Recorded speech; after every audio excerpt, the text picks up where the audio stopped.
నమస్కారం కే న్యూస్ కి స్వాగతం. ముందుగా హెడ్లైన్స్ చూద్దాం.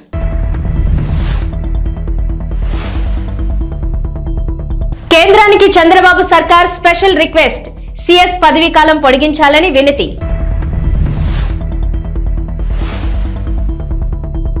తెలంగాణ కేబినెట్ విస్తరణ, నలుగురికి మంత్రులుగా ఛాన్స్ దక్కే అవకాశం. పుష్ప 2 కొత్త రిలీజ్ డేట్ డిసెంబర్ 6న వరల్డ్ వైడ్ గా రిలీజ్.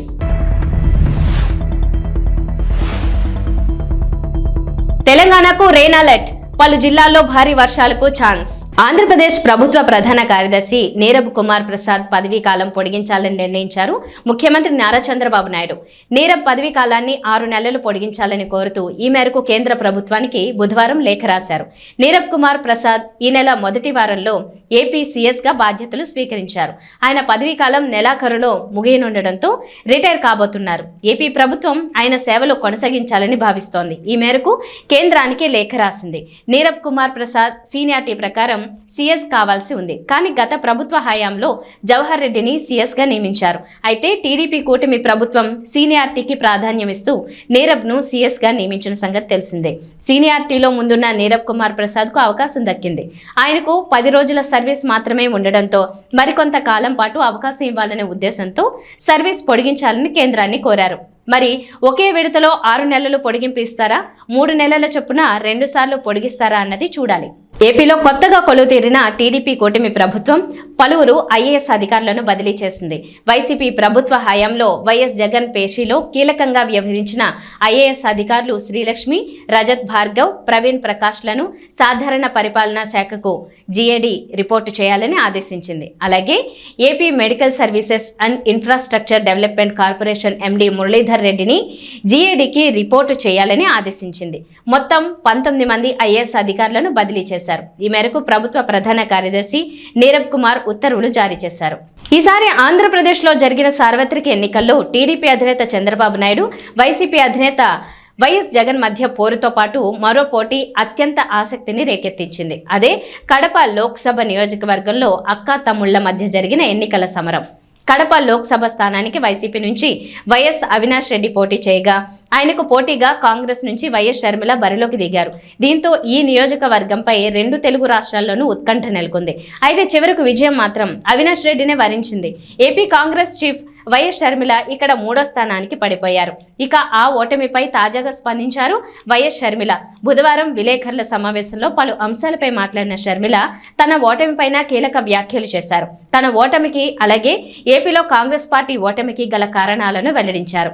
కడపలో తాను ఓడిపోవడానికి ప్రధానంగా ఎన్నికల ప్రచారానికి సమయం లేకపోవడమే కారణమని వైఎస్ షర్మిల విశ్లేషించారు. ఎన్నికల సమయంలో తాను 14 రోజులు మాత్రమే కడపలో ప్రచారం చేయగలిగానని, మిగిలిన సమయం రాష్ట్ర వ్యాప్త ప్రచారానికే సరిపోయిందన్నారు. అలాగే వైఎస్ఆర్ బిడ్డ పోటీ చేస్తోందన్న విషయం గ్రామీణ ప్రాంతాల్లో చాలా మందికి తెలియనే లేదని, తన ఓటమికి ఇదే కారణమని వైఎస్ షర్మిల అభిప్రాయపడ్డారు. మరోవైపు ఏపీ ఓటర్లు కూడా ప్రభుత్వాన్ని మార్చాలనే ఉద్దేశంతోనే ఒకే వైపు ఓటేశారని షర్మిల చెప్పారు. అందుకే కాంగ్రెస్ పార్టీకి ఆశించిన ఫలితాలు రాలేదన్నారు. ప్రభుత్వ వ్యతిరేక ఓటును చేల్చకూడదనే ఉద్దేశంతోనే ప్రజలు కాంగ్రెస్ పార్టీకి ఓటు వేయలేదనే అభిప్రాయాన్ని షర్మిల వ్యక్తం చేశారు. ఏపీలో రిషికొండ ప్యాలెస్ సంచలనం సృష్టిస్తోంది. సీఎం క్యాంప్ ఆఫీస్ కోసం 100 కోట్ల ప్రజాధనాన్ని జగన్ ప్రభుత్వం దుర్వినియోగం చేసిందన్న ఆరోపణలు వెల్లువెత్తుతున్నాయి. ప్రభుత్వం మారిన తర్వాత రిషికొండ వ్యవహారానికి సంబంధించి కీలక విషయాలు బహిర్గతమై రాజకీయాల్లో కాకరేపుతున్నాయి. కాంగ్రెస్ నేత వైఎస్ షర్మిల కూడా జగన్ తీరుపై మండిపడ్డారు. ప్రజాధనం దుర్వినియోగమైంది నిజమే అయితే సిట్టింగ్ జడ్జితో విచారణ జరిపించాలని డిమాండ్ చేశారు. రిషికొండ ప్యాలెస్ కాంట్రవర్సీపై జాతీయ మీడియాలో కూడా కథనాలు వెలువడుతున్న నేపథ్యంలో ఏపీ కేబినెట్ మంత్రి, TDP general secretary Nara Lokesh స్పందించారు. జగన్ దోపిడీ యావత్ దేశాన్ని షాక్కు గురిచేసిందని అన్నారు. తమ పిల్లలకు ఓ గూడు కల్పించేందుకు పేదలు అలమటిస్తుంటే జగన్ మాత్రం ప్రజాధనంతో తన కోసం ప్యాలెస్ నిర్మించుకున్నారు. ఆయన దోపిడీ యావత్ దేశాన్ని షాక్కు గురిచేశాయి. ఈ విషయంలో ఎంక్వైరీ జరిపించి న్యాయం జరిగేలా చూస్తాము. ఈ భవనం ప్రజలకు చెందేలా చేస్తాము అని ఆయన ఎక్స్ వేదికగా పోస్ట్ పెట్టారు. తెలంగాణలో ఎన్నికల హడావిడి ముగిసింది. అసెంబ్లీ ఎన్నికలు పూర్తయి ప్రభుత్వం ఏర్పడిన 4 నెలలకే పార్లమెంట్ ఎన్నికలు రాగా అవి కూడా పూర్తి కావడంతో ప్రభుత్వం పాలనపై దృష్టి సారించింది. ప్రతిపాదించింది. అందులో భాగంగా పూర్తి స్థాయి మంత్రివర్గ విస్తరణ చేపట్టాలని నిర్ణయం తీసుకున్నారు. కాంగ్రెస్ ప్రభుత్వం కొలువు తీరిన తర్వాత సీఎం రేవంత్ రెడ్డి ముఖ్యమంత్రిగా బాధ్యతలు తీసుకోగా ఆయనతో పాటు మరో 11 మంది మాత్రమే మంత్రులుగా బాధ్యతలు చేపట్టారు. తెలంగాణ కేబినెట్ లో 18 మంత్రి పదవుల వరకు ఛాన్స్ ఉండగా ప్రస్తుతానికి 4 కేబినెట్ లోకి తీసుకోవాలని సీఎం రేవంత్ భావిస్తున్నారట. ఈ నెల చివరి వారం లేదా జూలై మొదటి వారంలో విస్తరణ ఉండనున్నట్లు సమాచారం. ప్రస్తుతం సీఎం రేవంత్ రెడ్డి వద్ద కీలకమైన హోంశాఖతో పాటు municipal administration and urban development, general administration, విద్య వంటి కీలక శాఖలు ఉన్నాయి. ఈ నేపథ్యంలో ఆయా శాఖలను కొత్త మంత్రులకు అప్పగించేందుకు కసరత్తు చేస్తున్నారు. ఇప్పటికే ఈ విషయమై ఢిల్లీ పెద్దలతో చర్చించగా విస్తరణకు అధిష్టానం ఓకే చెప్పిందని గాంధీ భవన్ వర్గాలు వెల్లడిస్తున్నారు. తొలి దశలో 4 మంత్రి పదవులు ఇచ్చి ఆ తర్వాత 2 తీసుకోనున్నట్లు సమాచారం. అయితే మంత్రి పదవుల రేసులో చాలా మంది ఉన్నా ప్రముఖంగా కొందరి పేర్లు వినిపిస్తున్నాయి. కుల, సామాజిక, రాజకీయ సమీకరణ నేపథ్యంలో కొత్త వారికి మంత్రి పదవులు కట్టబెట్టనున్నట్లు విశ్వసనీయ వర్గాల సమాచారం. చిప్స్ ప్యాకెట్లో చచ్చిన కప్ప, ఐస్ క్రీంలో మనిషి వేలు, చాక్లెట్ సిరప్లో ఎండిపోయిన ఎలుక కళేబరం. ఇటీవల కాలంలో వెలుగు చూసిన దారుణాలు ఇవి.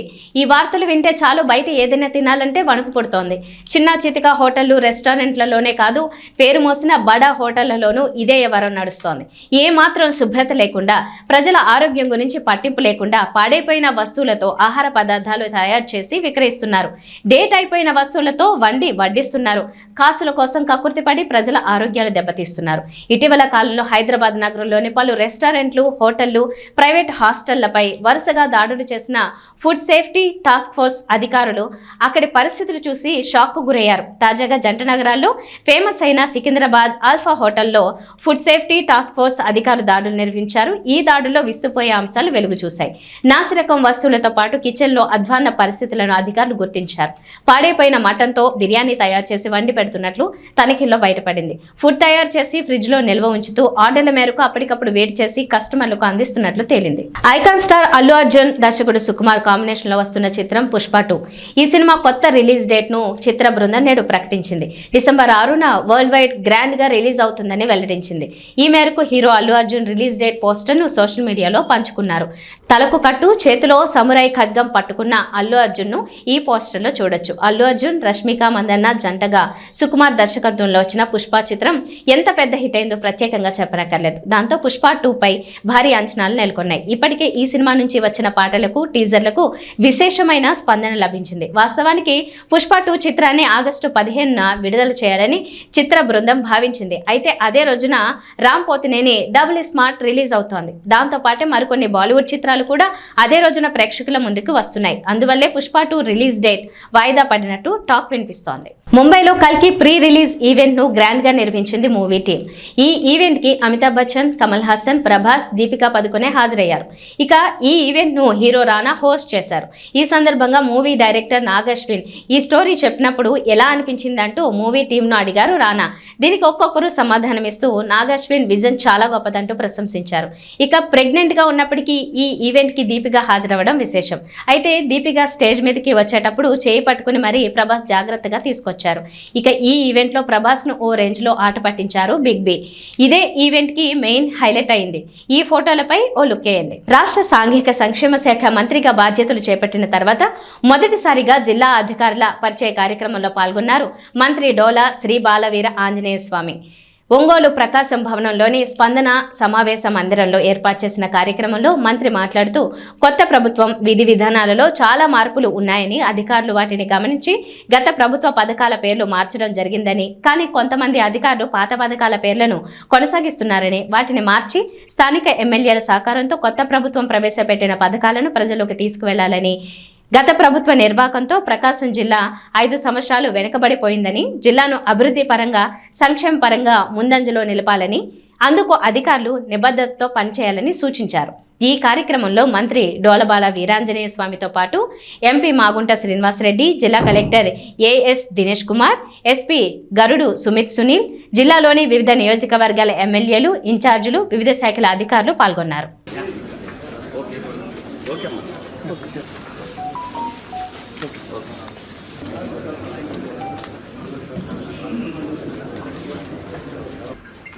ప్రకాశం జిల్లా ప్రజల మభ్యపెట్టాల ఉద్దేశంతో హడావుడిగా పూర్తి చేసామని చెప్పి శిలాఫలకాలు వేసుకున్నారు. లక్షలాది రూపాయల ప్రజాధనాన్ని దుర్వినియోగం చేశారు. ఈరోజు అధికారులు చెప్పారు చాలా పనులు పెండింగ్లో ఉన్నాయి, ప్రాజెక్టు పూర్తి కావడానికి సమయం పడుతుంది, ఇంకా గ్రాంట్స్ కావాలి, నిర్వాసితులను ఖాళీ చేయించాలి, లైనింగ్ పూర్తి చేయించాలి. ఈరోజు అయితే నీళ్లు తీసుకొచ్చే పరిస్థితులు లేవని ఆ రోజు ఎవరైతే అధికారులు ఒత్తిడితో ఏర్పాట్లు చేశారో వాళ్ళు చెప్పారంటే ఏ ప్రభుత్వం ఎంత డొల్లతనంగా జగన్మోహన్ రెడ్డి ప్రభుత్వం పనిచేసిందో ప్రకాశం జిల్లా ప్రజలకి రాష్ట్ర ప్రజలు కూడా మీరు తెలియజేస్తున్న అవసరం మీకుంది. ఇంకో విషయం ఏంటంటే గుళ్ళకమ్మ గేట్లు కొట్టకపోయిన డేట్లు 2020 నుంచి ఒక గేట్లు కొట్టకపోవడం, పూర్తి చేయకపోవడం, ఈరోజు కూడా ఇంకా పూర్తి కాల. దానికి కూడా ఈ నెలాఖరులో పూర్తి చేస్తూ ఉన్నారు. బడ్జెట్ కేటాయింపులు లేవని చెప్తా ఉన్నారు. త్వరగా పూర్తి చేయాలని చెప్పేసి మేమైతే ఆదేశం జరిగింది. అంటే జగన్మోహన్ రెడ్డి ప్రభుత్వానికి రైతుల పట్ల ప్రజల పట్ల ఉన్న నిర్లక్ష్యాన్ని తెలియజేస్తుంది. నేను అధికారులు ఒకటే చెప్తున్నాను, అటువంటి మొత్తం ఇద్దరి నుంచి వదలండి. చాలామంది అధికారులు ఇంకా తాత్సారంగా ఉంటున్నారు. యాక్టివ్ కావాల్సిన అవసరం ఉంది, బాధ్యత ఉంది. శరవేగంగా ప్రజలకు సేవ చేయాలి. ఈరోజు రాష్ట్రాన్ని అప్పులు భయం చేశారు. సంపద సృష్టించుకొని అభివృద్ధికి సంక్షేమానికి మేము ముందుకు పోవడానికి నిర్ణయం చేసుకున్నాం. ఇంకో విషయంగా చూస్తే నా శాఖకు సంబంధించిన గురుకుల పాఠశాలలో కూడా డిస్ట్రిక్ట్ కోఆర్డినేటర్ చెప్పారు పూర్తి డేటా ఇవ్వాల. ఎస్సీకి పిల్లల చదువుకు సంబంధించి సీట్లు రద్దు చేశారు. వాస్తవాన్ని వాళ్ళు చెప్తూ రేపు తిరిగి మేము ప్రారంభించబోతున్నాం. అసలు డేటా మొత్తం రాష్ట్ర స్థాయిలోనే దాచేశారు. పిల్లల్ని 1600-1800 మంది పిల్లల్ని సంవత్సరానికి విద్య దూరం చేసి వాటి వివరాలను కూడా దాచేశారు. నిన్న ఒక ఆయన మాట్లాడతారు, మాజీ ఇరిగేషన్ శాఖ మంత్రులు, పోలవరం ఎవరికి అర్థం కాదంట, డ్యాన్స్ వేస్తామంటే ఎట్లా అర్థం అవుతుంది? నోరుంది కదా అని చెప్పేసి అసెంబ్లీలో దూకుడుగా మాట్లాడుతూ ఉంటే ఏదో చేస్తే ఎలా అవుతుంది? చిత్తశుద్ధి లేదు. ఈరోజు నిన్న మా సీఎం గారు విజిట్ చేసి వచ్చారు. ఎవరు బాధ్యత వహిస్తారని నష్టానికంటే సమాధానం లేదు అధికారుల దగ్గర. అధికారులు కూడా ఒకటే చెప్తున్నా, ప్రభుత్వాలు మారుతూ ఉంటాయి, మీరు చేయాల్సిన బాధ్యతను విస్మరించొద్దు. ఏదైనా కానీ ప్రజా సంక్షేమం అనేది మనకు ముఖ్యం. అభివృద్ధిలో వెనకడుగేస్తే చాలా నష్టపోతారు రాష్ట్రం. ఇప్పటికే విభజన వల్ల నష్టపోయాం. ఈ 5 సంవత్సరాల్లో లోపభూయిష్టమైనటువంటి పరిపాలన వల్ల, అసమర్థ ప్రభుత్వం వల్ల ప్రజలు తీవ్రంగా నష్టపోయారు. మనం ప్రభుత్వాన్ని అభివృద్ధిని సంక్షేమానికి బాధ్యత ఉంది. మా ముఖ్యమంత్రి గారు పరిపాలన బాధ్యతలు తీసుకున్న వెంటనే 5 సంతకాలు పెట్టారు.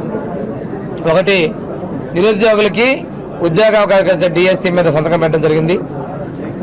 ప్రజలకి ఆస్తులకి భంగం కలిగించేటువంటి టైటిల్ డీడ్ అబాలిష్మెంట్ యాక్ట్ మీద సంతకం పెట్టడం జరిగింది. అదేవిధంగా స్కిల్ డెవలప్మెంట్ సభలో భాగంగా ఎవరి వద్ద ఏ స్కిల్స్ ఉన్నాయో సర్వే చేసి వాళ్ళకి ఉపాధి ఉద్యోగం కల్పించే విధంగా ఆ సర్వే చేపడుతూ సంతకం చేయడం జరిగింది.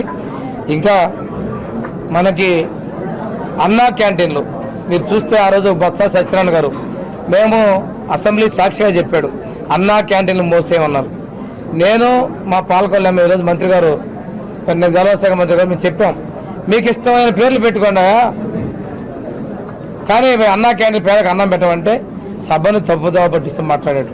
ఈరోజు అన్నా క్యాంటీన్లు కూడా తెలిసి పేదలకి పట్టిన అన్నం పెట్టేందుకు కూడా మా ప్రభుత్వం నిర్ణయం తీసుకున్న త్వరలో ప్రారంభిస్తాం కూడా తెలియజేసుకుంటూ, అదేవిధంగా మేము ఏదైతే పెన్షన్లు ఎన్టీఆర్ భరోసా నిన్ననే జీవో కూడా ఇచ్చాం. కొన్ని పథకాలు పేర్లు కూడా మార్చుతూ 1000 రూపాయలు పెంచుతూ 4000 రూపాయలు చేసి ఎన్టీఆర్ భరోసా పెన్షన్లు ఇస్తామని చెప్పడం జరిగింది. అదేవిధంగా మేము ఎప్పుడైతే ప్రకటన చేసామో ఏప్రిల్ నెల, ఆ రోజు నుంచి పెంచిస్తామంటే అపహాస్యం చేశారు. ఈరోజు అక్షర సత్యం చేస్తూ 7000 రూపాయలు జూలై 1వ తేదీన పెన్షన్దారులకు అందరూ కూడా మేము పంపిణీ చేయబోతా ఉన్నాం. ఈరోజు మా ఎమ్మెల్యేలు నారాయణ రెడ్డి గారు, అదేవిధంగా అశోక్ రెడ్డి గారు చెప్పినటువంటి కొన్ని అవకతవకలు ఉన్నాయి. వాటన్నిటి మీద కొంచెం చర్చించి చర్యలు తీసుకునే విధంగా మేము ముందుకెళ్తామని చెప్పేసి తెలియజేసుకుంటూ, ఏది ఏమైనప్పటికీ కూడా పెన్షన్లు పెంచిన పెన్షన్లని వృద్ధులు వికలాంగులకి అదేవిధంగా వితంతువులు పెంచిన పెన్షన్ని 3 నెలల బకాయిలతో కలిపి మేము అందివ్వబోతామని కూడా మీకు తెలియజేసుకుంటూ, ఈ రోజున కొన్ని పథకాల పేర్లు డాక్టర్ బిఆర్ అంబేద్కర్ విద్యాశ్రీ విద్యానిధి పథకం ఆ పేరు తిరిగి తీసుకురావడం జరిగింది. అదేవిధంగా విద్యా దీవెన వసతి అని చెప్పి లేనిపోని కన్ఫ్యూజన్ చేసి విద్యార్థులను అష్టకష్టాలు పెట్టినటువంటి ఆ పథకాల్ని తిరిగి పోస్ట్ మెట్రిక్ స్కాలర్షిప్స్, అదేవిధంగా చంద్రన్న పెళ్లి కానుక, ఎన్టీఆర్ విద్యోన్నతి పథకం, అదేవిధంగా సివిల్ సర్వీస్ ఇన్సెంటివ్ పథకాలని కొత్త పథకాల పేర్లు కూడా తీసుకొని రావడం జరిగింది.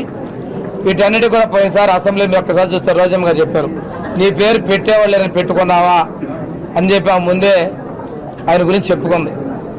అందుకనే ప్రతి ఒక్క గోడ మీద, రాయి మీద, అన్ని చోట్ల పుస్తకాల మీద పెట్టుకున్నారు. కానీ ప్రజల గుండెల్లో మాత్రం లేరు. పనిచేసే వాళ్ళకి ప్రజలు సమర్థిస్తామని తెలియజేసుకుంటూ ఈరోజు జిల్లా సంబంధించిన విషయాల్లో విద్యాశాఖ వాళ్ళ తరఫున, అదేవిధంగా వైద్య ఆరోగ్య విషయంలో డెంగ్యూ అటువంటి అంటువ్యాధులు, మనకి సీజనల్ వ్యాధులు వచ్చేటువంటి వాటి ఉన్నాయి. వాటన్ని కూడా నివారణ చేయాల్సిన అవసరం ఉంది. తాగునీటి విషయంలో పశ్చిమ ప్రాంతంలోనూ మిగిలిన ప్రాంతాల్లో ఎక్కడైతే ఎక్కువ రిక్వైర్మెంట్ ఉందో అన్ని ప్రాంతాలకి కూడా తాగునీటిని సరఫరా చేయాలని చెప్పేసి తాగునీటి శాఖ అధికారులు జిల్లా కలెక్టర్ ద్వారా ఆదేశించడం జరిగింది. దాంతోపాటు బోగస్ బిల్లులు చేసుకున్నటువంటిగా సమగ్ర విచారణ చేసి వాటన్నింటినీ కూడా రికవరీ చేయాలని కూడా మేము సమావేశంలో ఆదేశించడం జరిగింది. ఇదే విధంగా మనకి సిపిడబ్ల్యూ జల్ జీవన్ మిషన్లో కూడా కొన్ని పొరపాట్లు జరిగినట్లుగా మేము అధికారుల దృష్టికి తీసుకొచ్చాం. వాటి మీద కూడా విచారణ జరిపి బాధ్యత మీద చర్యలు తీసుకొని చెప్పి తెలియజేస్తా ఉన్నాం. ఇంతేకాకుండా మనం మా శాఖకు సంబంధించిన కూడా సమగ్ర సమీక్షతో పాటు మిగిలిన శాఖలు కూడా త్వరలో విశాఖ జిల్లా గాజువాక నియోజకవర్గంలో ఆంధ్రప్రదేశ్ హోం మినిస్టర్ వంగలపూడి అనిత ఆదేశాల అనుసారం Visakha city police commissioner Ravi Shankar Ayyanna పర్యవేక్షణలో 100 రోజుల్లో డ్రగ్స్ నిర్మూలన దిశగా పోలీస్ శాఖ అడుగులు వేయనుంది. ఈ క్రమంలో డీసీపీ జోన్ 2 మేకా సత్యబాబు ఆధ్వర్యంలో గాజువాక టీఎస్ఆర్టీపీకే కళాశాలలో విద్యార్థులకు అవగాహన కల్పించారు. ఈ కార్యక్రమానికి ముఖ్య అతిథిగా తెలుగుదేశం పార్టీ రాష్ట్ర అధ్యక్షులు మరియు నియోజకవర్గ శాసనసభ్యులు పల్లా శ్రీనివాసరావు హాజరయ్యారు. అనంతరం ఆయన మాట్లాడుతూ డ్రగ్స్ నిర్మూలనపై తెలుగుదేశం పార్టీ ముక్త కంఠంతో పోరాడుతుందని, దీనికి పోలీస్ శాఖ కాకుండా ప్రథమ పౌరులుగా ప్రతి ఒక్కరూ బాధ్యతాయుతంగా వ్యవహరించాలని ఆయన పేర్కొన్నారు.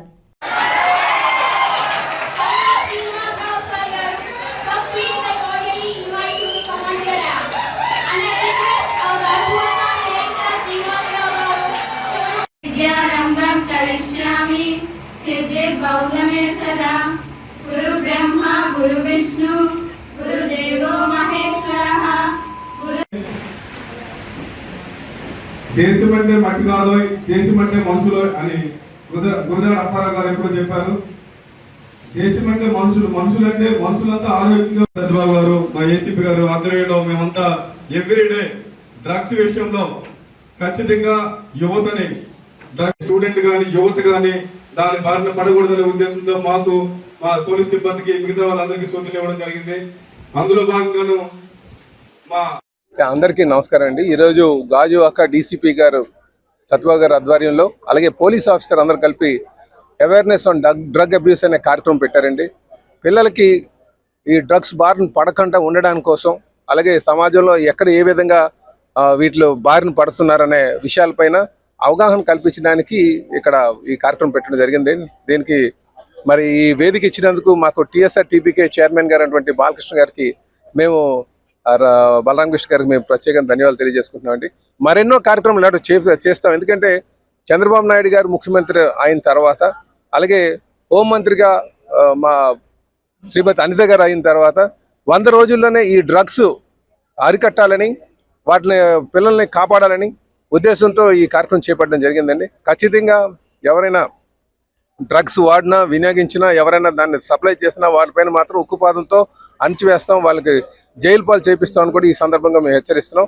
అలాగే ఈరోజు ఒక పోలీస్ ఆఫీసర్కే బాధ్యత కాదు, ఇటు నాయకులకి, సమాజం, పౌర సమాజానికి అందరిపైన బాధ్యత ఉంది. ఎవరైనా ఎక్కడైనా డ్రగ్స్ వాడినా, వాటిని అలవాటు చేయడానికి ప్రయత్నాలు చేసినా వాళ్ళు వెంటనే పోలీస్ ఆఫీసర్ దృష్టికి తీసుకురావాలని చెప్పి కూడా ఈ సందర్భంగా తెలియజేస్తాం.